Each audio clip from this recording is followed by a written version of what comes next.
Yang sahabat saya Tuan Muhammad Izham Ahmad, kemudian tuan-tuan dan perempuan yang dirahmati Allah sekalian. Tuan-tuan dan perempuan, seperti mana yang dimaklumkan oleh Tuan Izham tadi, kalau dalam ustaz tiga beradik tu, saya nombor 3 lah tuan-tuan dan perempuan. Nombor 3 iaitu abang yang sulung Ustaz Zarifi, bekerja di JAKIM Putrajaya. Nombor 2 Ustaz Hawiri, juga di JAKIM Putrajaya. Dan sayanya di Mahkamah Syariah di Negeri Sembilan lah. Saya samalah macam tuan-tuan dan puan, penjawat awam. Cuma macam mana pada Negeri Sembilan boleh datang Penang ni? Saya ambil cuti tuan-tuan dan puan. Sebab Syekh Nazih kita dia arrange kami 3 beradik ni hari ni, besok dan lusa. Jadi kami jelajah lah satu Negeri Sembilan, satu Pulau Pinang ni. Kami ada kuliah subuh, duha, maghrib dan sebagainya tuan-tuan dan puan. Baik. Kalau sebut Pulau Pinang ni tuan-tuan dan puan, saya dibesarkan di Pulau Pinang selama 10 tahun. Di mana? Di Kampung Kastam Bagan Jermal Batuas, di sana. Sejak 86 sampai 1996 di sana. Daripada lahir sampai darjah 4. Kemudian 1996 sampai tahun 2000 duduk di Kulim Kedah pula. Kemudian 2000 sampai 2010 duduk di Melaka. Kemudian 2010 sampailah sekarang, ayah di Putrajaya dan ayah pun Pencen.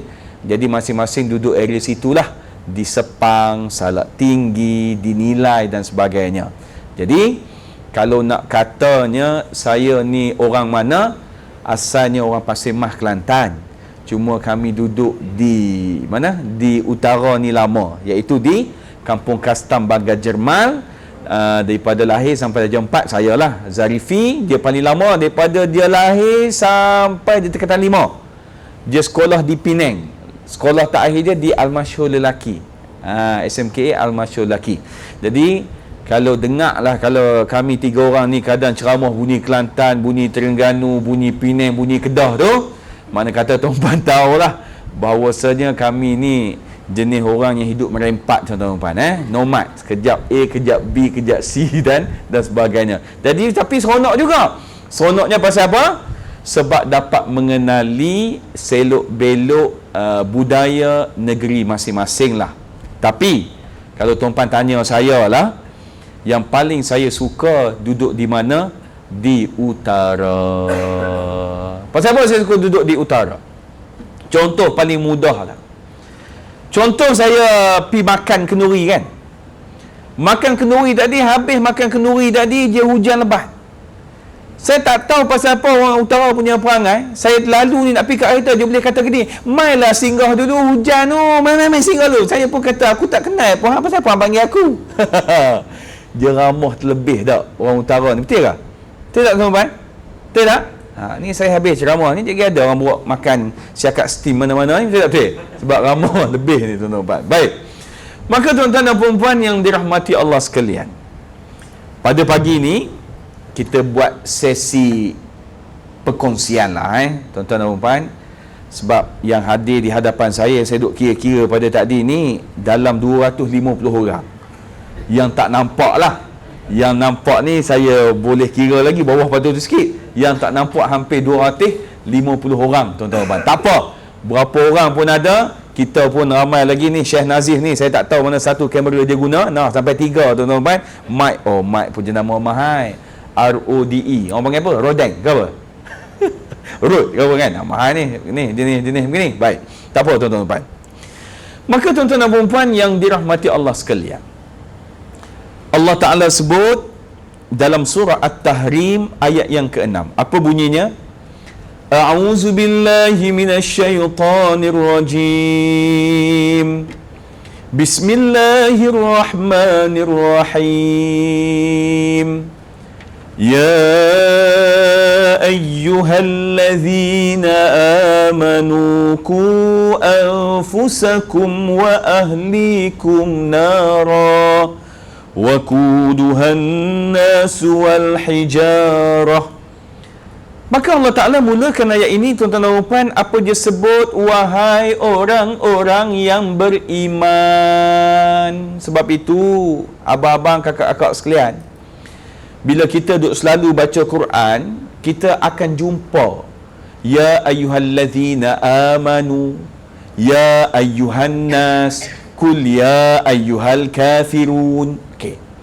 Imam Abu Lais As-Samarqandi dalam kitabnya yang berjudul Bahrul Ulum, beliau mengatakan bahawa ada 6 jenis ayat seruan yang Allah Ta'ala mulakan dalam ayat di dalam Al-Quran. Maka dalam ayat ini Allah Ta'ala sebut ya ayyuhallazina amanu, maka dia khusus kepada wahai orang-orang yang beriman. Kalaulah kita katakan ayat itu umum, maka Allah Ta'ala akan sebut ya ayyuhan nas, wahai manusia, dia umum. Tapi ayat ini Allah Ta'ala sebut wahai orang-orang yang beriman. Jagalah diri kamu dan ahli keluarga kamu. Ni Allah Ta'ala pesan ni, dia kata apa? Kamu ni kena jaga diri kamu dan ahli keluarga kamu dari neraka Jahannam yang bahan bakarannya daripada manusia dan batu berhala. Maka kalau kita lihat pada ayat ni, tuan-tuan dan puan sekalian, ni satu ayat ancaman kepada kita ni. Sebab apa? Sebab hidup di dunia ni tak boleh jaga diri seorang diri saja. Kalau kita sebagai ayah, kita sebagai mak, maka kena jagalah pasangan kita, kena jaga keturunan-keturunan kita. Sebab bila mana kita tak jaga, kita nanti akan dipertanggungjawabkan di akhirat kelak. Tuan-tuan, kalaulah kita sebut berlakunya kematian. Siapa mati? Ayah kita lah contoh. Ayah kita ni waktu dia hidup dulu, dia tak sempat nak qada puasa. Tak apa, tuan-tuan boleh siapkan, boleh settlekan untuk dia. Ayah kita ni pula waktu dia hidup dulu, dia tak sempat buat haji. Nama tak dipanggil lagi, duit ada dah. Maka dia dah mati. Apa kita boleh buat? Kita boleh buat badal haji untuk dia. Betul tak betul? Okey. Ayah kita ni dulu, bila mana kita kata soal zakat, tak sempat waktu dia sakit untuk mengeluarkan zakat, sedangkan wajib pada dia untuk keluarkan zakat. Tak apa, kita boleh tunaikan zakat untuk dia walaupun dia mati. Tetapi tuan-tuan dan puan-puan, bila sebut seseorang itu dia mati dalam keadaan waktu di dunia dahulu, waktu dia hidup dulu, dia tak sembahyang,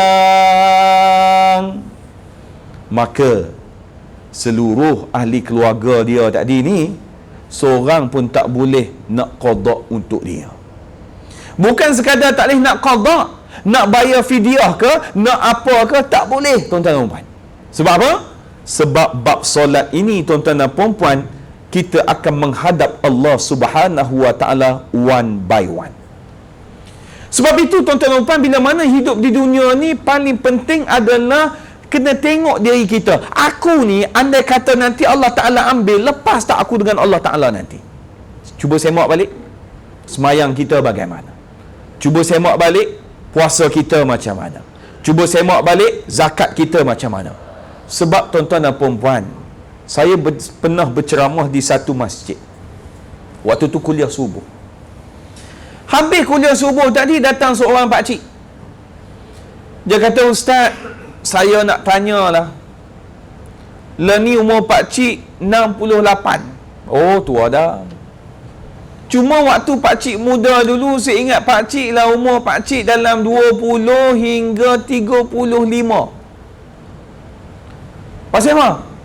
Pakcik tak semayang dulu. Oh, jadi saya nak tanya Ustaz lah, macam mana saya nak settlekan yang saya tak semayang dulu? Saya kata, mudah kan Haji. Yang pertama, Tuan Haji kena bertaubat kepada Allah Ta'ala. Oh, pakcik lama dah, pakcik taubat lama dah, pakcik dah tak tinggal dah semayang. Alhamdulillah. Yang kedua, pakcik kena qada balik yang pakcik tinggal dulu. Qada balik. Qada macam mana? Okey, pagi tadi kita semayang apa pakcik dengan saya tadi, kita berimam tadi, subuh berapa rakaat? 2. Habis semayang dengan tu imam tadi, pakcik bangun pula 2 rakaat. Kejap lagi Zuhur, pakcik semayang di masjid 4 rakaat kan. Habis 4 rakaat, pakcik bangun pula 4 rakaat. Begitulah seterusnya, asar, maghrib, isyak dan sebagainya. Habis tu kalau pakcik buat-buat tadi, apa benda? Pakcik kena qada balik. Lepas tu bila pakcik habis qada? Okey, pakcik tinggal dulu 15 tahun. Pakcik sekarang umur 65 kita katakan. 65 campak 15 berapa? Buat blur pula, tak nak kira pula dah. 65 ni, 65 campak 15 berapa? Allah mentang-mentang duduk kerja bangunan tinggi, hilang habis matematik yang dapat C dulu. Berapa? 80. Makna kata kalau pakcik buat satu waktu pakcik qada, maka umur 80 pakcik akan habis qada tu nanti. Maka pakcik tu pun dia pun garu kepala, dia kata, kalaulah habis umur 80, pakcik hidup lagi ke tak? Saya pun jawab balik, mana saya tahu pakcik hidup ke tidak? Dia tanya kita pula dah. Nitik air mata dia. Kenapa menitik? Sebab dia menyesal apa yang dia lakukan waktu dia muda dahulu. Sebab itu kita ni tuan-tuan dan puan-puan, bila sebut tentang merdeka, mesti merdekakan diri kita dulu dengan Allah Subhanahu Wa Ta'ala. Apa benda yang tak lepas lagi untuk kita bertemu dengan Allah Ta'ala, kena hitung tuan-tuan dan puan-puan. Masing-masing dengan ada kisah masing-masing kan. Yang wanita barangkali pernah putus tunang, tak? Riau tak? Oh, lama tak keluar sebut perkataan riau. Keluar pagi ni. Menangis. Kau orang sini panggil riau ke menangis? Riau ke riau? Ni lain pula sebut. Riau. Mampu ya. Sebut pilah macam mana pun. Saya dulu ada impian tuan-tuan dan puan-puan, sebab duduk belah sini lama kan. Saya dengan harapan nak menikah dengan orang sini. Lalah kali tak jadi. Nikah orang Terengganu. Tapi adik saya nikah dengan orang Sikh. Dia punya cakap dengan begini. Dia menikah orang Sikh. Tapi Alhamdulillah lah. Kenapa? Sebab kami 5 beradik. Nombor 1 menikah dengan orang Selangor. Nombor 2 menikah dengan orang Melaka. Dulu kan pernah duduk di Melaka. Ada. Nombor 3 saya lah menikah dengan orang Terengganu. Jadi adalah wakil daripada Pantai Timur. Nombor 4 nikah dengan orang Selangor juga, sebab sahabat berenam. Nombor 5 nikah dengan orang Sikh. Jadi apa yang kami seronok, kami boleh cerita balik yang kami pernah menetap tadi ni, ada wakil dalam ahli keluarga tadi. Seronok bila sembang kan. Kita kami adik-beradik memang sembang Kelantan, tapi bila mai yang Ipa Duai apa semua tadi ni, jadi dengan bahasa masing-masing, dia seronok lah. Jadi kalau macam yang Sikh tu, kalau dia balik sana, dia selalulah buat balik ikan perkasan sedap no. Ikan perkasan Sikh sedap no. Dia ada cara goreng dia tak. Pasal apa kalau saya goreng dia jadi hancur gitu Kau minyak banyak sangat. Cara dia. Saya tuan-tuan dan puan, saya sampai bila saya tolak malam tadi, saya 2 orang, betul minta jiran seorang teman. Malam tadi sarapan pagi ni apa dia? Capati 2 keping. Aku tak ingat dah. Apa dia daging masak apa dia? Kima. Kima ni apa dia? Kemoterapi ke apa? Masak kima. Cara masakan tu masakan kima. Tadi makan. Kemudian ayam goreng dia. Kejap lagi tengah hari dia pun kata dah, kita perkenal nasi kandang. Jadi yang ni pula tanya, malam ni kita kena ikan bakar boleh tak? Ikan bakar apa? Dinilai pun ada ikan bakar, betul tak betul? Jadi nak cari yang rare lah kat sini. Sebab kau datang Penang, mereka kata ayak dia lain sikit pada yang tempat lain, betul ke? Ya tak, mampu ni kira bohong aku, betul ke tak? Dia kata ayak lain yang menyebabkan makanan tu sedap, betul lah. Pasal apa? Apa guna ayak apa? Ayak akan jahat. Ayak tu yang jadi sedap makanan, betul lah. Oh gitu. Mana kata tempat kami tu belah-belah selatan tu ayak kualiti tak sama macam apa gitu. Kena bohong dah aku gini. Okey, tak apa. Baik. Maka tuan-tuan dan puan-puan, merdeka kita dengan Allah Ta'ala tadi kena tengok lah. Sebab itu bila jadi suami minta tolong sangat-sangat. Sebab suami ni dia ketua. Ar-rijalu qawwamuna 'alan nisa. Orang lelaki menjadi ketua dan pengawal bagi orang perempuan. Sebab orang perempuan daripada dia mula hidup sampai dia mati akan ada lelaki yang jaga dia. Siapa dia? wali dia. Kenapa? Sebab orang perempuan dia tidak menanggung siapa-siapa ya, orang yang menanggung dia. Sebab itu orang perempuan ini tidak dibebani dengan apa-apa. Nak orang perempuan bila dia kahwin, dia tak payah fikir dah soal rumah, soal pakaian dia, tudung shawl dia beli apa semua ni kan. Kemudian soal apa-apalah yang ada, suami dia yang akan tanggung. Lepas tu seronok kan jadi orang perempuan? Seronok tak jadi orang perempuan? Macam tak seronok ya tak? Aku tanya seronok ke tak, dia buat muka begitu. Seronoklah jadi orang perempuan ni, sebab kita ni dijaga oleh orang lelaki. Tapi bila sebut tentang orang lelaki, banyaklah ustaz kena jaga, komitmen pun banyak. Perasan tak orang lelaki? Perasan tak orang lelaki gaji kita 3,000, kita boleh makan seorang ke tidak? Boleh ke tidak? Tak boleh kan?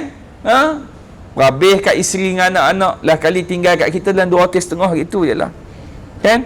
Nak beli baju Bonia tak boleh bulan ni, tunggu pula 2-3 bulan, campur 3 bulan baru boleh beli baju Bonia. Itu biasa. Sebab apa? Sebab Allah Ta'ala telah memberikan satu kelebihan kepada orang lelaki. Apa dia? Dia ada kuasa untuk apa? Mentalakkan isteri dia, lagi merujuk isteri dia, lagi faraid dia dapat 2 bahagian berbanding dengan anak adik-beradik perempuan. Apa lagi orang lelaki? Kelebihan orang lelaki? Oh, kahwin 3. Oh, 3, 4. Sini ada yang kahwin lebih pada seorang. Angkat tangan. Saya ni duk kerja mahkamah syariah, tuan-tuan dan puan-puan. Saya mahkamah syariah, saya pakai macam ni, songkok, kemudian blazer bagai ni dengan tie, kan? Saya cukup stres bila mana adanya permohonan kebenaran poligami. Tuan-puan tahu tak saya stres kenapa? Bukan. Saya stres adalah bila mana yang datang itu adalah yang nak jadi, nak kahwin poligami lelaki tadi. Kebanyakan yang saya tengok kalau pekerjaan, tuan-tuan tahu pekerjaan dia apa? Pemandu lori. Saya pun mari terfikir, saya kata, hang mandu lori boleh poligami, aku yang songkok blazer pun semua tak poligami pun. Saya tertekan kat situ. Tapi saya mencabar bang, kita songkok 2 inci. Dah. Dia tak ada apa pun, dah gitu tak. Barangkali dia pemandu lori kan, seat dia kan selalu begitu kan. Jadi suka bergerak tu yang jadi begitu barangkali. Tak apalah, tu rezeki dia lah tuan-tuan dan puan-puan. Tak, tu rezeki dia. Maka jadi suami, jadi ayah kena adalah tanggungjawabnya. Sebab apa? Sebab kita nak selamatkan ni isteri dengan anak-anak kita ni. Kalau kita jadi ayah tapi di rumah pun tak pernah jadi imam, susah. Kalau kita jadi ayah, di rumah duk tunjuk kita bergaduh dengan isteri kita depan anak-anak, susah. Sebab anak akan pergi sekolah. Bila anak pergi sekolah, siapa ajak dia? Cikgu dia, ustaz dia, ustazah dia. Maka anak akan balik rumah, dia akan tengok yang dia belajar di sekolah sama tak yang berlaku di rumah ni tadi. Kita duk marah anak kita kan, hang ni selalu keluar malam, balik pagi. Pasal apa dia keluar malam? Pasal apa dia tak selalu berada di rumah? Sebab bahagianya berada di luar, bukan dalam rumah kita. Habis tu bagaimana nak suruh dia bahagia dalam rumah kita? Maka kena buatlah aktiviti. Apa aktivitinya? Iaitulah solat berjemaah. Apa lagi? Mak ayah mesti jadi guru Quran. Jangan duk harap pada ustaz-ustazah. Ustaz-ustazah hanyalah untuk polish bacaan anak-anak kita saja. Yang pentingnya biar anak kita tahu guru Al-Quran aku adalah ibu dan ayah aku. Baru clear, baru mantap. Tuan-tuan, saya nak pecah satu rahsia pada pagi ini. Saya 5 beradik, tuan-tuan dan puan-puan. Ayah saya, tuan-tuan tahu kan, bekerja sebagai pegawai custom. Macam tuan-tuan dan puan penjawat awam. Ayah saya, dia jurusan lulusan dulu adalah bidang ekonomi Universiti Melaya.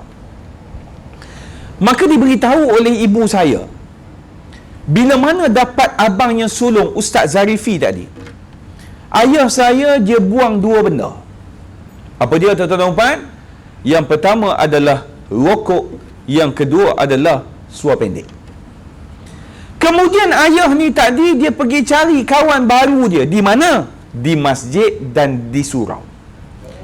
Maka dia ubah diri dia Dia pun berkawan dengan orang masjid, orang surau. Kemudian dia bermula dengan jadi bilal. Kemudian dah boleh jadi imam. Kemudian boleh ajar anak mengaji Quran. Maka kami adik-beradik ini, bila mana celik saja mata di dunia, saya tak pernah tengok ayah saya isap rokok. Saya tak pernah tengok ayah saya pakai suara pendek. Saya tak pernah tengok ayah saya ini bercakap benda-benda kotor. Hatta masuk dalam kereta sekalipun, tuan-tuan dan perempuan, dia tak buka lagu Metallica. Dia buka apa? Radio yang sekejap saja, tapi radio yang banyak berbunyi dia adalah apa? Iaitu radio daripada mulut dia, yang mana dia mengulang balik surah-surah yang dia hafal. Maka semua 5 beradik ini dihantar ke sekolah agama. Jadi adakah saya susah untuk mendapat didikan di sekolah agama? Saya tak susah. Sebab apa? Sebab saya tengok mak ayah saya ini orang yang baik. Kenapa saya kata mak ayah saya orang yang baik? Sebab selalu pergi surau, selalu pergi masjid. Ajar kami mengajar Quran. Dia ajar kami mengaji Quran. Tuan-tuan, 5 beradik. Nombor 1 ustaz di JAKIM, nombor 2 ustaz di JAKIM, nombor 3 ustaz di Mahkamah Syariah, nombor 4 bukan ustaz, nombor 5 ustazah, peguam bela, peguam syariah dan peguam syar'i. Saya nak tanya tuan-tuan dan puan-puan, berbaloi tak dengan apa pengorbanan yang dia buat waktu dia muda dulu? Baloi. Berbaloi tuan-tuan dan puan-puan. Tuan-puan nak sebut apa sekarang ini? Nak buat tahlil ringkas, boleh? Kita buat, pergi homestay mana-mana, bercuti mana-mana, okey, buat tahlil ringkas. Dia tak perlu leak pun, anak-anak berlambak ada. Oh, nak baca doa makan, sila, mana-mana pun tak ada masalah. Steady. Berbaloi tuan-tuan dan puan-puan. Saya macam mana? Saya belum tentu, walaupun saya ustaz.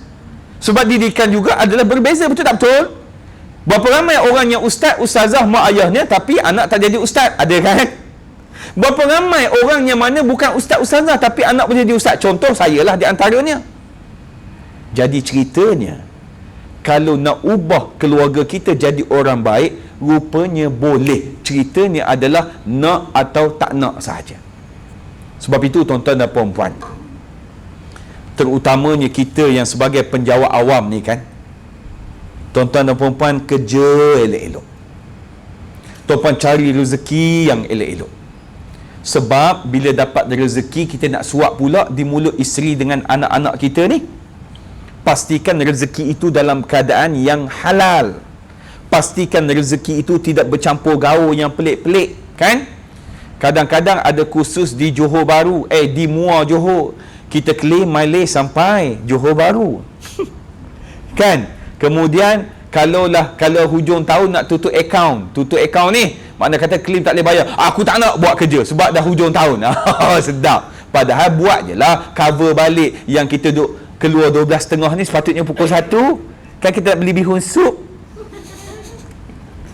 Kita faham sangatlah, kita pun sama-sama tuan-tuan dan puan.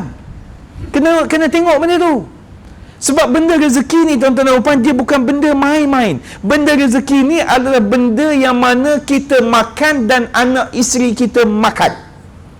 Tuan-puan tahulah kan, saya dulu stres juga waktu sekolah.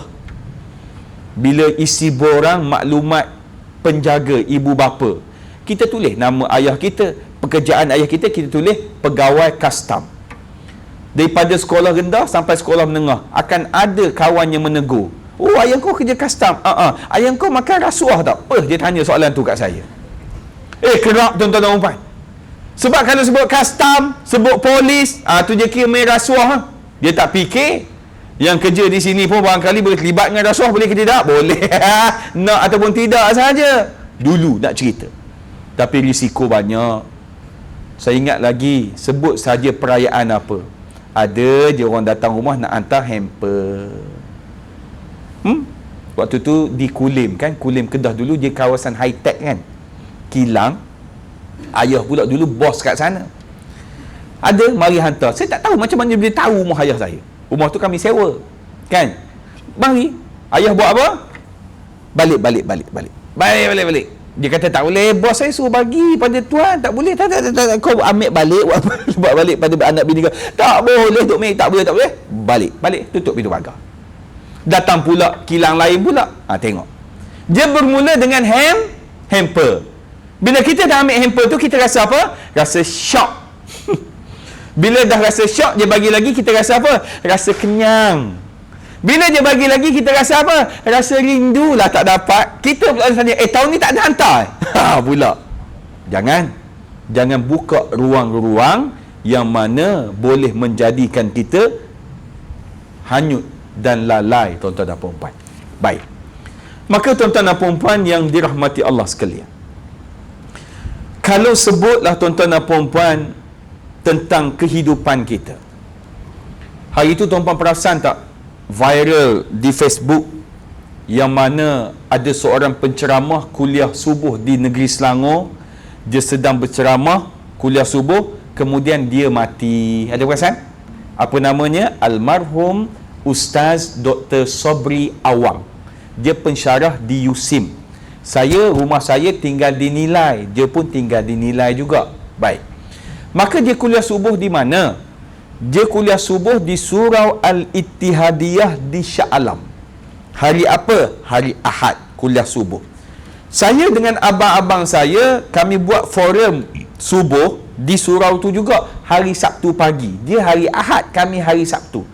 Tetapi Allah Ta'ala pilih untuk matikan adalah penceramah hari Ahad. Kalau Allah Ta'ala pilih yang matinya penceramah hari Sabtu, makna kata hari ni orang lain datang ceramah. Maka Tuan Izham kita pun, tuan-tuan dan puan, seperti mana yang ada poster di lift tu, ada gambar ustaz buat begitu tu, dia mati dah baru ni. Marilah kita sama-sama ucapkan Al-Fatihah kat dia. Al-Fatihah. Pakai Al-Fatihah semua sekali. Tapi boleh ada ni kenapa? Sebab Allah Ta'ala tak matikan lagi. Okey. Jadi nak ceritanya tuan-tuan dan puan-puan, kita ceritalah bagaimana sekalipun ending kita pasti akan mati. Saya, tuan-tuan dan puan-puan, ujian dalam hidup saya yang paling besar bila bulan 8 tahun lepas. Saya telah ditidurkan di Hospital Putrajaya. Kenapa? Kena operate appendix, tuan-tuan dan puan-puan. Belah tahu, bukan tebuk. Tebuk tu sebab dia radang ni, dia dah pecah. Jadi bila mana dia nak operate tadi, doktor pun suruh pakai baju operation. Baju operation kan dia pelik sikit, jenis berbelah kat belakang. Dia tak boleh pakai spender. Malu saya untuk boleh pegang begini ni kan, nak masuk atas katil apa semua ni kan. Dia tak tahu kita ustaz ni. Maka dia pun tolaklah pergi ke mana? Pergi ke bilik operation. Dia pun buka lampu yang bulat besar. Saya kata, sudah dah lah, aku tak pernah tengok. Sebab doktor kata kami akan tidurkan awak untuk buat operation. Bila dia kata ditidurkan, saya duk teringat yang geng-geng COVID yang tidur mati ni. Maka dia pun bawa. Kemudian dia kata saya masukkan berapa dos untuk ni. Dia pun menekan. Masa tu okey lagi. Kemudian datang doktor India perempuan. Dia kata, Cik Ehsan, saya letak benda ni, nanti Cik Ehsan tarik nafas, lepas Saya pun dia pun kata, very good. Saya kata, jahanam dah kau cakap very good kat aku. Kau ajarlah aku mengucap ke istighfar dulu. Maka saya pun istighfar, selawat, mengucap. Seingat saya, tarik lepas tadi dalam berapa belas kali saya buat, tiba-tiba padam, tuan-tuan dan puan-puan. Bila saya dipadamkan, ditidurkan tadi, asar waktu tu. Sebab saya tanya nurse. Saya kata, dah masuk asar belum? Dia kata, dah tuan. Okey, maka saya set dalam kepala otak saya tak semayang asar lagi. Baik. Tuan-tuan tahu saya sedar pukul berapa? 10:30 malam. Asar ditidurkan, 10:30 malam baru sedar. Mujurlah sepanjang asar sampai 10:30 tadi saya tak mimpi, tuan-tuan dan puan. Buatnya mimpi malaikat maut ke apa, ala jahanam aku. Tak mimpi. Jadi tidur memang tidur lena. Maka nurse pun kejut. Cik Ehsan bangun, Cik Ehsan pindah katil. Saya pun jadi macam, jadi macam punya tu cara orang lalu mabuk gitu. Lepas tu pegang, ada barang kat sini, dia dah balut dah sini. Maka dia buat masuk ke ward.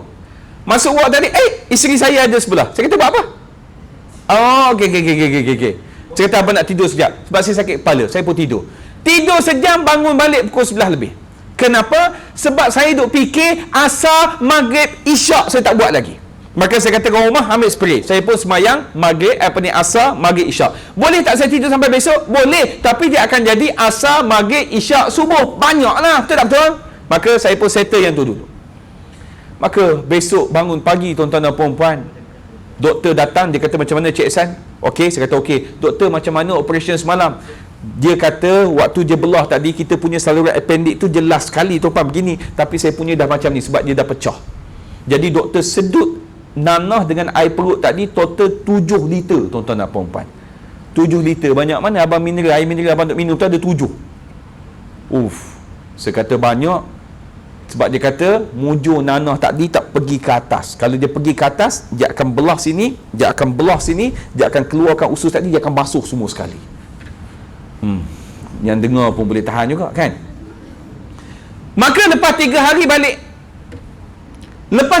balik, tadi tuan-tuan dan puan-puan, leaking pula tempat jahitan tu, keluar nanah, keluar darah. Maka bila leaking tadi, saya nak kata ke biasa begini, sampai kan tisu kotak tadi habis duduk tadah ke dia. Maka bawa pergi ke hospital balik.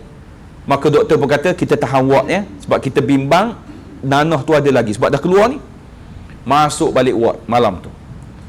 Maka malam tu juga tuan-tuan dan puan-puan, doktor dia tetas hidup-hidup yang dijahit tadi. Saya bunyi tap dengan mulut-mulut aku begini, tap, sakit. Habis dia tetas tadi, dia tolak pula perut kita ni nak keluarkan air bisa tu. Saya sakit lagi. Yang paling aku tak tahan apa dia tuan-tuan dan puan, kan benda tu dah terbuka. Kita panggil apa yang kain dia yang jaring-jaring tu, apa, gloss apa? Dia ambil benda tu, dia buat macam ni. Dia ambil. Waktu tu aku macam ni. Sakit tuan-tuan dan puan. Habis dia buat, dia pun tutup. Maka dia kata, Cik Ehsan, kita akan buat benda samalah setiap pagi. Saya kata, jahanam dah aku. Maka setiap pagi bangun saja, saya mandi, solat subuh, sarapan, kumpul tenaga, kakao, bunyi saja troli, saya kata kena dah aku. 7 hari pula buat kali kedua. Maka 7 hari tadi adakah dia jahit balik? Tak, dia biar terbuka begitu. Maka dia suruh bertangkup sendiri. Sebab kalau dia jahit, dia bimbang akan berlakunya nanah tadi akan ada balik. Maka setiap 3 hari sekali kena pergi KK. Maka malu juga main dengan KK ni kan. Kita pula pergi pakai kain kan. Nak pakai underwear pun tak boleh sebab susah, dia tak pakai, dia lebih selak-selak begitu tuan-tuan kan. Buat sampai tapi alhamdulillah setakat ni okey lah. Tapi 14 hari duduk di hospital, 10 kilo berat saya turun tuan-tuan dan puan-puan. Jadi saya dah tahu dah tips untuk menguruskan badan. Kalau Tuan Izham nak kurus macam saya, mudah. Saya dulu gemuk sikit tuan-tuan dan puan ya, pipi saya tembam, dan ni dah tak ada dah. Tapi orang rumah lah kata, dia kata lebih baik macam dulu. Saya kata kenapa? Sebab dia kata dulu macam cute sikit, dia kata. Oh gitu, dia sukanya pipi tembam. Okey. Maka tuan-tuan dan puan, nak bagi tahunya kepada kita tuan-tuan dan puan, andai katalah waktu saya operate tadi saya mati, maka habis lah. Habis. Tak ada dah cerita tentang pegawai syariah, tak ada dah skim LS 41, 44, 52 ke apa benda yang ada. Tak ada dah duk cerita kereta kita warna apa. Tak ada dah duk cerita isteri kita cantik ke tidak. Tak ada dah duk cerita kita ni ada saving dalam ASB berapa. Tak. Sebab itulah tuan-tuan dan puan-puan daripada Anas bin Malik, bahawa baginda Nabi SAW bersabda. Apa kata Nabi? Yatba'ul mayyita thalathatun fayarji'u isnani wa yabqa ma'ahu wahidun yatba'uhu ahluhu wa maluhu wa amaluhu fayarji'u ahluhu wa maluhu wa yabqa amaluhu. Yang mengikut mayat sampai ke kubur ada 3. Yang akan ikut kita satu hari nanti ni 3 benda. 2 akan kembali dan 1 akan tetap bersamanya di kubur. Yang mengikut kita adalah keluarga kita, harta kita dan amal kita. Yang kembali, yang tak duduk dah dengan kita adalah keluarga dan harta kita, sedangkan yang tetap bersama kita di kubur adalah amalan kita. Makna kata, bila mana orang bawa kita ke kubur tadi dengan ahli keluarga, dengan payung pasar malam nak suruh redup tadi ni, bukan sekadar ahli keluarga balik, dengan payung-payung pasar malam tadi dia buat balik tuan-tuan dan puan-puan. Maka duduk seorang-seorang. Maka duduk seorang-seorang, siapa yang teman kita? Jawabnya apa Nabi sebut adalah amalan kita. Maka bila sebut amalan ini, agak-agak amalan kita banyak ke sikit? Tak tahulah ustaz, tak terkira. Rasa macam sikit bila baca sirah-sirah sahabat Nabi, para anbiya dan sebagainya, rasa macam tak terlawan ustaz. Sebab saya rasa saya ni pemurah dah, rupanya mereka lagi pemurah sampai semua harta mereka infakkan ke jalan Allah Subhanahu wa taala. Oh, kalau begitu ustaz, macam mana ya kita nak selamatkan diri kita? Maka kena fikir mulai hari ni. Macam pagi ni alhamdulillah kita dah dengar kan ceramah, oh tadi ada baca Yasin, betul tak betul? Dah satu ganjaran. Kemudian orang perempuan pagi tadi salam tak, cium tak tangan suami, saya nak pergi dulu abang, nak pergi kerja ni, mana tahu balik lagi tak ada dah. Ada tak nangis begitu? Ke saya nak pergi, tutup pintu pagar nanti, jangan lupa pula. Aku kalau pagi-pagi berperang selalu dengan orang rumah. Berperang kenapa? Sebab saya tuan-tuan dan puan, anak sekarang ini 3 orang, 3 lelaki. Kemudian isteri pula pregnant. InsyaAllah awal bulan 10 due lah. Scan baru ni. Lelaki juga tuan-tuan dan puan. Tengah fikir juga tu macam mana nak perempuan. Kawan saya kata makan seafood banyak. Betul ke tuan-tuan dan puan? Tips dia. Kalau kena gaut macam mana? Tak, jahanam juga dah. Ada kawan lagi satu kata, dia kata kalau anak perempuan dia kata menikah seorang lagi. Saya kata hang tak belajar sains ke? Yang menentukan nak lelaki anak perempuan siapa? Laki. Sebab lelaki steady, mesti sains A dulu kan, XY, betul tak betul? Perempuan dia apa? XX, betul tak betul? Jenis akal pelik-pelik orang lelaki ni dah. Jadi tengah usaha kan, insya-Allah lah sebelum umur yang ni nak adalah perempuan seorang kan. Kenapa saya nak anak perempuan? Sebab saya ada anak lelaki. Cuba aku ada anak perempuan saja, aku nak anak lelaki pula, betul-betul kan. Tapi tengok anak perempuan ni dia apa? Dia matang cepat kan? Betul tak? Kadang cara dia bercakap, saya suka tengok kawan-kawan anak-anak saya kan. Dia punya apa ni? Dia punya yang ikat ni sama, ikat rambut tadi sama dengan warna stokin. Dia kena matching. Dia tak boleh lain. Anak lelaki senang tak kita nak hias dia jadi handsome, abang-abang? Mudah je kan? Beli baju polo, pakai seluar polo, automatic handsome, betul tak betul? Kan? Tapi anak lelaki buas sikit lah kan? Buas. Saya tuan-tuan puan dah bertahun tak tidur dalam bilik. Tuan-tuan tahu tak saya tidur kat mana? Agak-agak tidur kat mana? Saya tidur kat ruang tamu. Hampa Toto tu, Narita apa semua tu kan? Akhirnya tidur, susun. Saya susun baik punya malam. Pagi besok, kaki di atas kepala saya. Kan anak lelaki, bangun mandi semua sekali. Kita pun buka pampers dia. Dia pun berlari pergi toilet. Sampai-sampai berlari dia kencing. Kadang-kadang dalam kereta kan, diam semua sekali. Diam. Cakap begitu. Dia pun waktu dia tengok sama dia gelak. Tapi hari tu pernah satu peristiwa yang memalukan saya. Saya bawa 2 orang ni, nombor 1, nombor 2, waktu tu dia kecil lagi, datang masjid. Saya kata duduk belakang, Walid semayang. Dia kata baik Walid. Saya pun Allahu Akbar. Tiba-tiba bunyi budak berlari. Saya kata siapa berlari? Rupanya setiap lane tadi daripada hujung dia berlari depan orang, tuan-tuan dan perempuan. Saya kata jahanam dah aku. Waktu tu saya tengah semayang, dia tak khusyuk. Saya kata minta-minta dia lalu depan saya sebab saya nak slap kaki dia. Jadi bila dia jatuh tadi tu, saya boleh angkat dia. Saya slap dia lompat pula. Last kali saya batalkan semayang saya tadi, saya ambil seorang, pergi campak dalam kereta.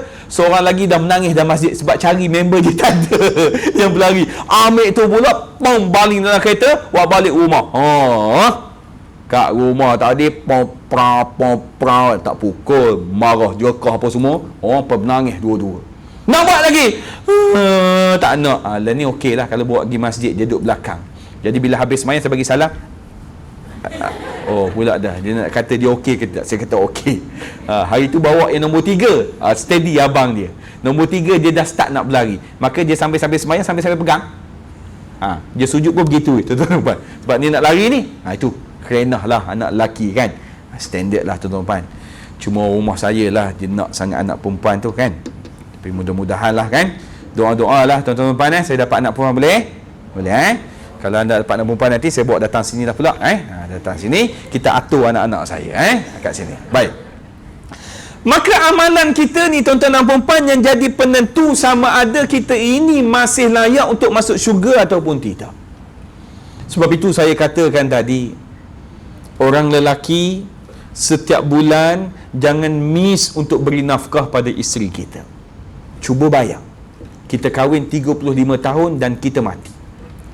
Barangkali tindakan kita yang setiap bulan kita beri nafkah pada isteri kita itu yang mencampakkan kita masuk ke syurga Allah Ta'ala. Siapa tahu. Baik tu orang perempuan kena taat pada suami. Tapi bila saya kata orang perempuan perlu taat pada suami, ayat tu macam klise tak? Ke rasa macam ada tak bila saya kata taat pada suami? Betul Ustaz, kata tak ada. Saya tak ada pun nampak macam muka biasa je. Tahu tak mentaati suami tu kenapa ya? Kenapa? Sebab dia ketua kita kan? Lagi apa lagi? Balasan kepada nafkah yang dia beri pada kita. Betul tak betul? Kita balas balik. Betul tak betul? Tapi kalau sebut nak mentaati suami, senang ke susah orang perempuan? Senang ke susah? Senang? Oh, senang pun senang, susah pun susah, tengah-tengah. Oh, di awal-awangan puan ni. Tapi kan, kalau tuan-tuan tanya saya lah, kenapa tuan-tuan gelap? Kalau tuan-tuan tanya saya lah, saya dah berkhidmat di Mahkamah Syariah daripada 2011 sampai 2023. Tuan-tuan rasa kes perceraian di Malaysia banyak ke sikit? Banyak. Puan kerja mahkamah mana? Puan kata banyak. Oh, sedap dia banyak. Kenapa boleh sebut perkataan banyak ni? Kawan, saudara mara, Facebook, ahli keluarga, diri sendiri. Betul tak? Banyak. Banyak tak banyak pun tuan-tuan dan puan, sebab saya di Mahkamah di Negeri Sembilan, saya sebagai pendaftar, pejabat pendaftaran. Jadi orang filekan kes tu, saya di kaunter tu saya lah leadnya. Yang mohon, kita kaunter pendaftaran ada 2. Saya pernah tanya pada yang jaga pendaftaran, satu hari berapa ramai yang buat permohonan cerai? Dia kata, tengoklah tuan, paling kurang dalam 7 yang jaga daftar 2. Maknanya kata kalau tu 7, yang 7 14 lah. Betul tak betul? Tapi tak tahu lagi lah dia bercerai ke tidak, ataupun tarik balik tak setuju apa semua. Kalau nak tahu bercerai ke tidak, nak tanya siapa? Tanya hakim lah, ataupun tanya pembantu hakim tadi kan, yang lafaz cerai di hadapan dia macam mana. Maka saya boleh katakan adalah tak kurang lah dalam seminggu kita buka Isnin sampai Jumaat kan. Satu Ahad kita tak buka, Isnin sampai Jumaat, tak kurang daripada 15 pasangan. Kalau 15 pasangan di Negeri Sembilan, agak-agak KL dengan Selangor macam mana? Barangkali akan jadi double ataupun triple. Maka bila jadi double ataupun triple ni tadi, bila mana bercerai ini, apa efek paling besar, mudarat paling besar akan berlaku pada siapa? Beritahu saya. Anak. Tuan-tuan pernah pergi sekolah tak dulu? Pernah pergi sekolah? Pernah kan? Takkan boleh kerja sini, betul tak betul? Okey. Di sekolah dulu ada tak kawan-kawan yang mana mak ayah dia bercerai? Ada tak? Okey. Kehidupan kita dengan dia waktu sekolah dulu sama ke berbeza? Tuan-tuan tak apa.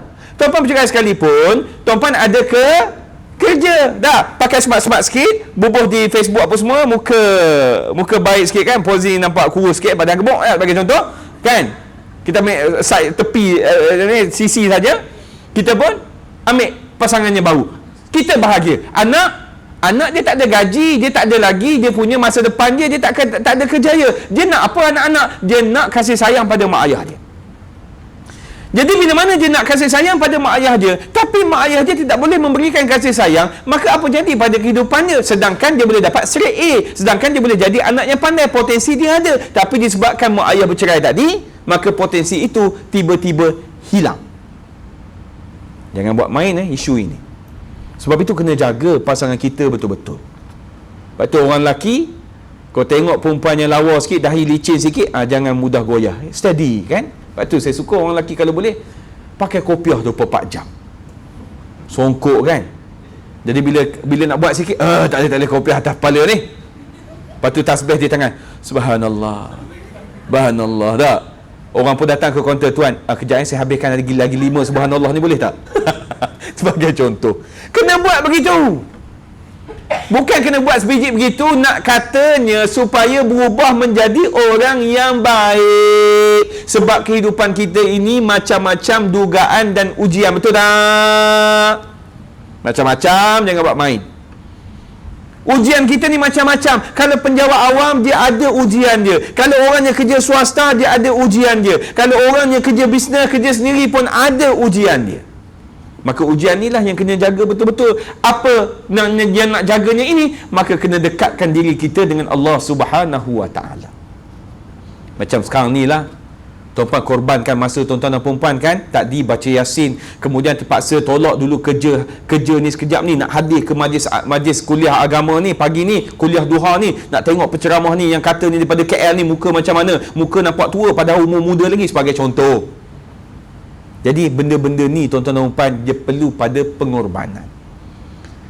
Dan sejarah telah membuktikan barang siapa yang dia boleh berkorban, kemudian bila mana ambil satu masa dengan kesabaran dia, dengan pengorbanan dia buat, maka di akhirnya dia akan dapat kemanisan dengan apa yang dia korban dulu. Cuma kena sabarlah.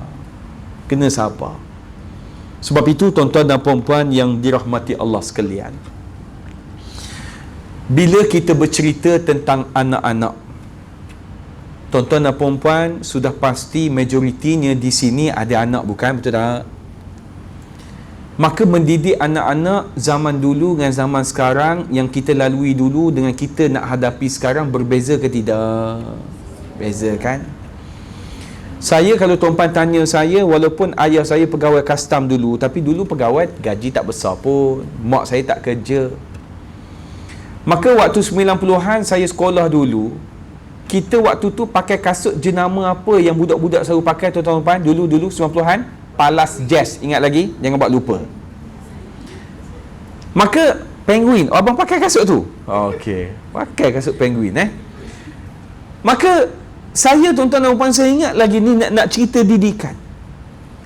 Bila mana nak pergi beli kasut sekolah, saya tak boleh masuk dalam kedai kasut bila ayah bawa. Tak akan jejak masuk. Kenapa? Sebab awal-awal lagi ayah akan bagi tahu kepada kami adik-beradik, pilih kasut dalam bakul ni. Kan di luar kan yang bakul tak ada kotak tu, yang dia ikat sama-sama tali tu, kadang-kadang yang ni 7 dia ikat dengan 6, bangang sungguh. Patutnya 7 dengan 7 lah, cari pula yang sama saiz. Betul tak betul? Dulu. Ayah saya boleh beli tak untuk anak dia Palas Jazz? Boleh, tapi dia saja buat begitu. Sama juga dengan pasar malam. Dulu bagi RM2. Saya ingat lagi, kalau laksa yang pinggan kecil 5 kupang, kalau pinggan besar 8 kupang. Saya ingat lagi. Waktu tu kalau hujan makan atas lori dia, kalau tak hujan makan bawah dulu. Maka kalau beli laksa 8 kupang, sebab saya tak boleh badan besar, kena 8 kupang, tak badan dengan 5 kupang tu. Maka RM1 2 lagi, belilah ayam bakar ke apalah ada yang ada tu, ayam percik ke apa, tu je lah. Buat baliklah makan. Kadang-kadang buat balik makan, ayah pula main nak rasa sikit, separuh dia ambil, nak marah, tak sampai hati. Sebab aku takut dengan dia. Dulu, didikan dulu. Maka didikan sekarang berbeza. Hari ini anak-anak dia kena ada ni, sebab kalau tak ada ni nak buat kerja sekolah macam mana? Adakah perlu top up setiap bulan? Tak boleh dah top up, sebab top up rugi, kena beli Unify. Betul tak? Kira tekan enter tu, zap, keluar terus. Tak ada lah kita kata duk loading, tak ada. Learning. Tuan-tuan perasan tak hari ni? Dah jadi macam maintenance bulanan di rumah. Sekarang ni di rumah sepatut yang selalu orang akan sediakan apa dia? Astro. Lagi? Unify. Lagi? Penapis air kuku. Kan? Yang nampak pula main tak ingat. Yalah sebab suami banyak memang tak ingat. Ya. Penapis air kuku. Apa lagi? Aircon. Sejuk dah ni, panas dah ni kan? Betul tak? Buka nombor 16. Tak? Sampai ke bulu ketiak, sejuk lagi ni. Apa lagi yang perlu lah ni? Jadi satu kewajipan pada kita. Apa dia? Handphone, laptop, printer. Dia dah monthly dah tu, kan? Apa lagi? Kabinet dapur. Oh, abang sampai tahap tu, kabinet dapur abang jadikan satu kewajipan tu. Jadi benda-benda ni tuan-tuan puan, dia kena bayar bulanan. Lepas tu ni ada pula penyakit yang mana boleh install Shopee. Betul tak betul? Orang perempuan kalau ada Shopee, kalau tengok dalam bakul tu ada lagi 100 item dia tak approve lagi.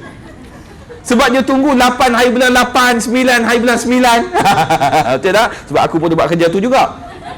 Kan? Kemudian apa yang banyak bulan tu? SPP apa? Abang tahu SP letter. Kan? Ni semua macam-macam tuan-tuan dan puan-puan. Ni ujian ni. Ujian kepada kita. Sebab anak-anak hari ni sepantas kilat dia nak dapat maklumat. Hari ni pula budak-budak dah tak macam dulu. Sekarang ni 18 tahun dah boleh mengundi, betul tuan-tuan? Maka dia punya pemikiran dia pun dah boleh bercerita tentang negara. Saya dulu 18 tahun masa memikirkan kabareta apa yang sesuai dekat 125Z ni. Dia dah fikir pasal siapa nak memerintah negara. Dahsyat budak lah ni. Maka tuan-tuan dan puan-puan, saya teringat apa yang berlaku kepada Imam Syafi'i.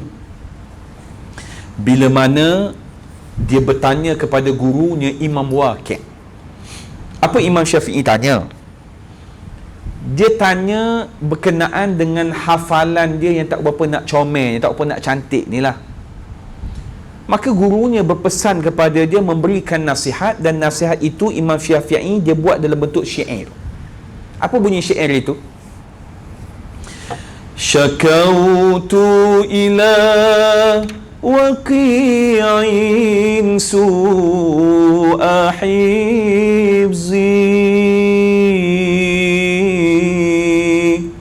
فأرشدني إلى ترك المعاصي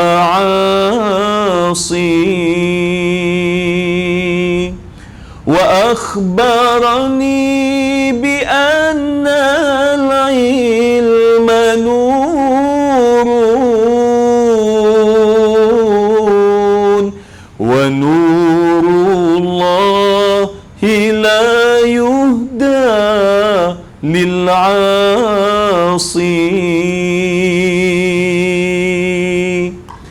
Imam Waqi' tadi berpesan pada anak muridnya Imam Syafi'i. Apa kata Imam Waqi'? Kamu ini mesti tinggalkan maksiat. Kerana ilmu Allah Ta'ala ini dia umpama cahaya.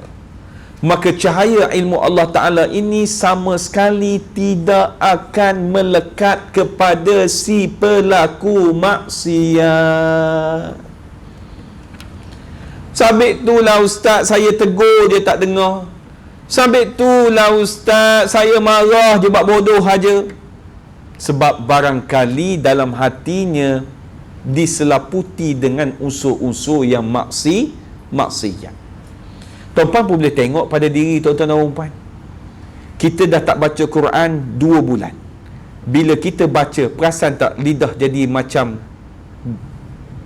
berat? Perasan tak? Kita dah tak jadi imam dah hampir setahun.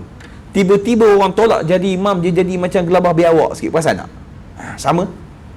Sebab ilmu Allah Ta'ala ni tuan-tuan dan puan-puan, sebab itu kita ni, bila mana kita nak jadi jinak dengan kuliah agama, kita nak jadi jinak dengan forum agama, kita nak jadi jinak datang ke masjid, ke surau, first kali kena tengok perbuatan kita ini banyak melakukan maksiat ataupun tidak.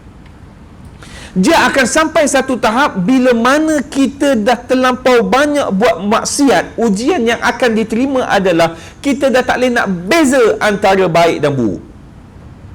Kita menganggap yang buruk itu tak ada masalah. Kita menganggap pula yang baik itu pula yang bermasalah. Akan jadi begitu pula. Sebab itu tuan-puan perasan ataupun tidak, tuan-puan tengah bawa kereta, ada lagi setengah jam nak masuk asar, tuan-puan tak semayang lagi Zuhur, tuan-puan gelabah biawak ke tidak? Ke biasa je, biasa ustaz, biasalah lewat. Kalau rasa biasa, makna kata ada something wrong tu. Ni dah tahu dah ni, Ada kuliah duha pagi ni, ada rasa tak? Kalau tak pergi rasa macam tak puas sangat. Ada rasa ke rasa macam terpaksa ni? Ha? Sebab kena ambil nama, ada rasa terpaksa ke? Rasa terpaksa aku nak berhenti sekarang ni? Tak ada. Okey. Mana kata ikhlas lillahi ta'ala lah dah. Kan? Nampak muka tu ikhlas sungguh lah. Cuma dalam hati tu tak tahulah tuan-tuan dan puan-puan. Sebab apa kita jadi begitu? Sebab kita dah jinak. Cuma masalah yang berlaku tuan-tuan dan puan-puan, kita ni selalu duk buat ceramah kuliah subuh, kuliah maghrib ni di merata masjid ni, di Lembah Kelang tu. Yang banyaknya hadir siapa dia tuan-tuan dan puan-puan? Siapa yang selalu hadir? Umur baya siapa yang selalu hadir? Mak ayah tuan-tuan dan puan-puan. Kadang-kadang tuan-tuan dan puan-puan, saya boleh tahu tuan haji ni selalu di tiang ni, tuan haji ni selalu di tiang ni. Kadang-kadang saya sampai pesan, sekali-sekala tuan haji tukarlah tiang supaya saya keliru sikit untuk mengenal pasti. Kalau tuan haji tu yang duk tanya soalan, dia sampai ke mati dia. Tapi kadang-kadang terasa juga duduk tengah-tengah ceramah, saya tanya, yang tuan haji yang selalu duduk dekat kursi kalau dia semayang ada tongkat yang selalu tu, mana dia? Maka jawablah jemaah, mati dah dia ustaz. Maka saya mari fikir pula, siapa dia pula yang ganti dia? Sebab saya berceramah tuan-tuan dan puan, saya buat kuliah subuh, kuliah maghrib, banyak saya bercerita tentang apa? Pengurusan harta pusaka. Jadi yang saya duk bercerita ni kepada siapa? Orang yang nak mati. Ilmu harta pusaka ni untuk orang nak mati ke orang yang nak hidup lama lagi? Orang yang nak mati ke orang yang hidup lama lagi? Orang yang hidup lama lagi, sebab dia akan memiliki harta tersebut, dan dia yang akan menguruskan harta si mati ni. Jadi tengok pada minat tadi, macam orang yang dah mati pula dah yang minat. Letih juga. Yalah, macam tuan-tuan saya seronok lah ceramah-ceramah, ada yang gelak, ada yang suka kan. Pakcik-pakcik macam mana? Kerana aku buat lawak dia muka gini. Stres tuan-tuan dan puan. Stres. Sebab itu bila saya ceramah pada orang tua, saya tak tengok muka.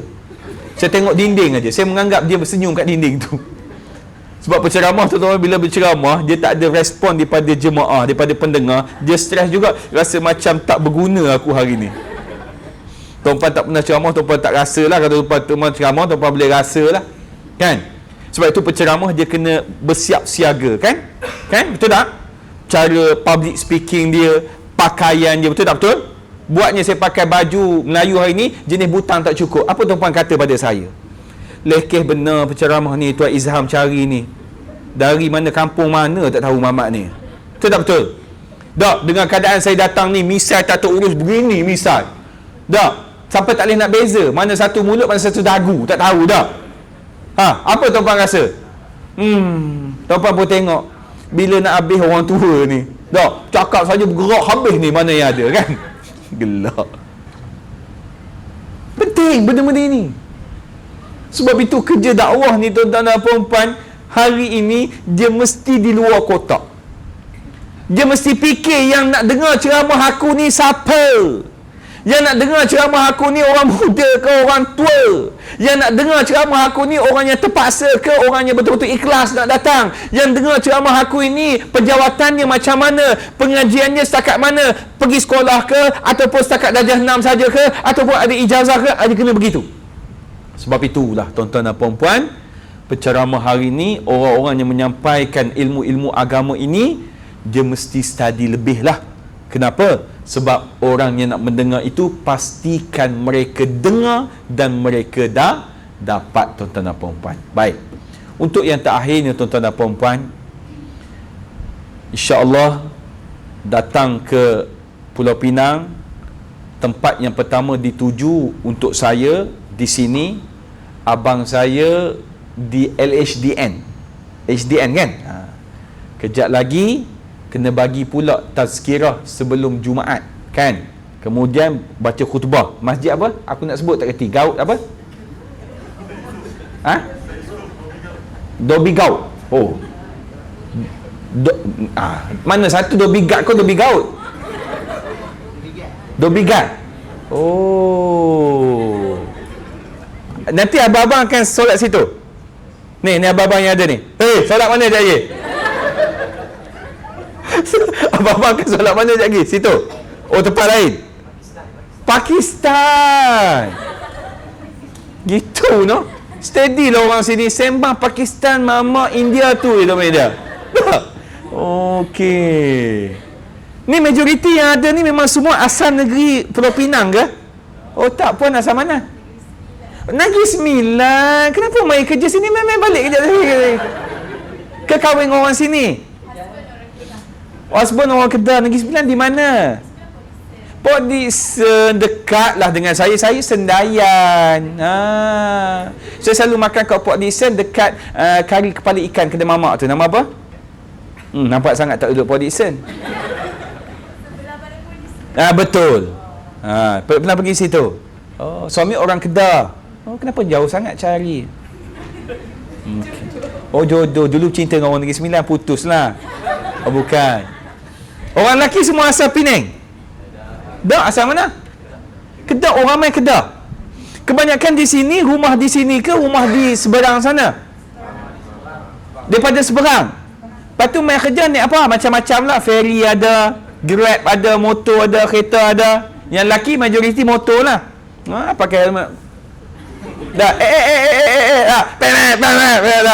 Untuk marah kat kereta, padahal salah dia. Di KL begitu, aku je dia disebut salah. Tapi saya kat KL saya bawa kereta elok-elok. Walaupun salah dia, saya mengakui itu salah saya juga. Sebab kalau dia tak puas hati, dia sepak side mirror tau. Ada hari tu dia baling ni solek motor ni. Kena body kereta tu. Kereta tu pula nak pergi kerja. Bongok nak kerja macam mana, sempit begitu. Alah kali dengan bercala begitu. Dia pun tepuk dahi. Ayah. Tak tahu macam mana kan. Jadi zaman dah terbalik sekarang ni. Yang bersalah adalah tidak bersalah. Yang tak bersalah adalah bersalah barangkali kan. Jadi saya seronok di Negeri Sembilan. Tuan-tuan tahu tak kenapa saya seronok di Negeri Sembilan? Makanan dia. Sedap makanan dia. Salai, ikan keli, masak lemak. Tuan-tuan tahu tak dia bubuh apa dalam masak lemak tu? Belimbing buluh. Lepas tu dia bubuh pula cendawan hitam tu kan. Macam ni dia biasa cerita ni kan. Tuan-tuan tahu kalau saya orang Kelantan, saya akan makan budu, betul tak betul? Orang Negeri Sembilan, dia ada tempoyak pucuk kayu kan? Apa? Mana ada pucuk paku? Kau memandai-mandai kau ni. Pucuk kayu kan? Oh, sedap. Dan tu tuan-tuan kalau rasa sebab dia bubuh sekali dengan apa petai kan? Dia bubuh petai dan tu, memang sedap. Boleh lah. Minta lah transfer ke Negeri Sembilan. TO keluar minggu depan tak? Mari duduk di Gemas ke? Kan? Duduk PD ke kan? Sendayan. Seronok ke?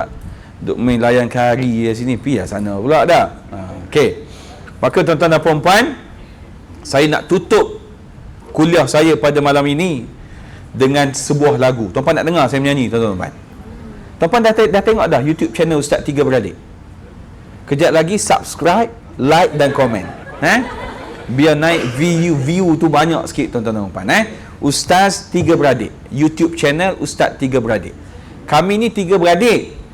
Tapi bila mana ceramah, orang selalu sangat kata saya yang sulung. Kenapa Saya nampak tua muka saya. Muda lagi saya. Agak-agak umur saya berapa tuan-tuan? Berapa? Muda sangat. Berapa? Oh, jahat betul. 39. 37 umur saya 86. Ada yang sebayang dengan saya 86? 86 ada? Oh, semua tua pada saya. Muda pada saya. Oh, ada yang 80-an sini? Ada, puan 80-an? 80 apa? 84 sama dengan Hariri.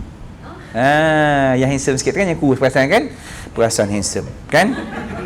Selalunya kalau orang cakap yang nombor 2 lah handsome-nya kan. Saya ni biasa-biasa je lah. Okey, baik. Lagunya adalah Mana Milik Kita. Ni lagu lama tuan-tuan dan puan-puan. Okey, oh, ada orang nak rakam. Aku kena cover suara aku ni. Mana milik kita, tidak ada milik kita semua yang ada Allah yang punya, tidak ada kita punya. Kita hanya mengusahakan saja apa yang kita dapat. Allah sudah sediakannya. Mengapa kita sombong memiliki Allah punya? Mengapa tidak malu kepada Allah yang empunya? Patut bersyukur kepada Allah yang memberi segalanya. Malulah kepada Allah kerana milik Ia punya. Alhamdulillah tuan-tuan dan puan-puan, seronok sangat pada pagi ini dapat bertemu dengan tuan-tuan dan puan-puan, dan mudah-mudahanlah pertemuan kita ini bukan pertemuan yang terakhir, dan saya doakan tuan-tuan dan puan-puan semuanya sihat walafiat, semuanya beroleh kemenangan di dunia dan di akhirat, dan paling penting kita nak masuk syurga sama-sama.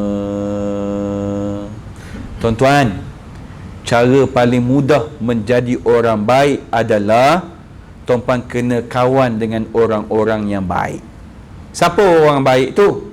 Ni yang ada kiri dan kanan tuan-tuan dan puan-puan. Tuan-puan kenal tak antara satu sama lain ni kita ni? Tak kenal? Okey, kalau tak kenal, saya nak tuan-tuan dan puan-puan masing-masing tengok kawan kiri dan kanan, salam. Cakap Assalamualaikum. Salam. Siapa tak salam pendek umur. Salam. Salam. Okey, salam dah. Kemudian yang terakhir. Saya nak tuan-tuan dan puan-puan semua sekali angkat tangan kanan ni, pegang pipi kawan sebelah, kata saya sayang awak. Pipi pegang. Saya sayang awak. Kena kata begitu. Sebab kata tadi sayang tadi ni. Kan? Sayang awak. Alhamdulillah. Percayalah tuan-tuan dan puan-puan, kalau kekal momentum begini, tuan-puan semua masuk pada pintu bawah yang sliding tu kan. Masuk saja, Assalamualaikum, makan dah ke, sihat dah ke, steady tuan-tuan dan puan-puan. Daripada nak marah, tiba-tiba jadi sayang. Daripada rasa benci, tiba-tiba jadi sayang. Kenapa? Sebab inilah yang Islam suruh kita buat. Sebab itu tuan-tuan tengok tak, daripada saya duduk sini, senyum je memanjang. Perasan tak? Walaupun saya senyum dibalas dengan muka toya begitu, saya senyum juga tuan-tuan dan puan. Kenapa? Sebab diajar dalam agama supaya kita ini berbuat baik sesama kita. Sebab kita bukan nak bertemu di sini saja tuan-tuan dan puan-puan, kita nak bertemu di akhirat kelak. Sebab bila mana kita mati kelak tuan-tuan dan puan, bila mana di padang mahsyar kelak, kita tengok sahabat kita yang kita sama-sama join kuliah 2 hari ni tak ada dengan kita. Maka kita tanya, mana sahabat kami ni ya Allah? Dia dulu sama-sama dengan kami datang kuliah 2, dengar ceramah Ustaz Ehsan, dia salin nota walaupun tak tahu apa dia tulis sebagai contoh. Maka Allah Ta'ala barangkali perkenankan doa kita tadi, permintaan kita, hajat kita, dan bawa masuk juga sahabat-sahabat kita yang sama-sama buat baik dengan kita di dunia dahulu. Maka sekadar itu saja tuan-tuan dan puan, saya mohon maaf ambil masa tuan-tuan dan puan-puan, dan jam ni memang jahat tuan-tuan dan puan-puan. Sebab dia kata habis pukul 11, aku duk tengok tadi 10.40 situ je. Mujur saya pakai jam ni 11 dah. Sebab saya janji dah pukul 11 nak berhenti, dan pukul 11 tengok sini baru ya. Yang tu dia tipu saya tuan-tuan dan puan. Kalau tak duk main begitu dah, tengok banyak kali saya tengok situ tadi kan, rupanya dia salah. Bukan saya salah tuan-tuan dan puan. Sekian, wabillahi taufiq wa hidayah. Assalamualaikum warahmatullahi wabarakatuh.